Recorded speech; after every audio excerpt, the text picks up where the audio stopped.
Hi, good morning. ఇది రన్నింగ్లో పాపం కస్టమర్ నైట్ కూలెంట్ పోసిందంతా డ్రైన్ అయిపోతుంది అన్నారు.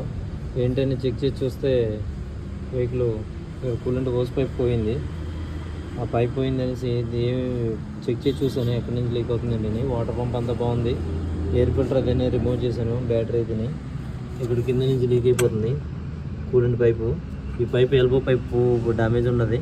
ఈ పైప్ మనం మార్చుకోవాలి. నెక్స్ట్ ఏంటంటే టర్బోలో కాయిల్ ఇచ్చేస్తుంది సార్, అది చెక్ చేసి చూసుకోవాలి అన్నాను. సరే అమ్మా అన్నారు. అది కూడా చూడమన్నారు. అది చెక్ చేసి చెప్తాను. ఎందువల్ల అంటే టర్బో ఎయిర్ ఫిల్టర్ ప్రాపర్గా మార్చుకోకపోయినా టర్బో ఈ బ్లాక్ అయిపోయి ఎయిర్ ఫిల్టర్ బ్లాక్ అయిపోయి ఆ లోపల డస్ట్ పార్టికల్ వెళ్ళి షాఫ్ట్ ఇన్పుట్ షాఫ్ట్ ఉంటుంది అడ్జస్ట్ది. ఆ షాఫ్ట్ కొట్టేసినా కానీ ఆయిల్ అన్నది అలా వచ్చేస్తూ ఉంటుంది.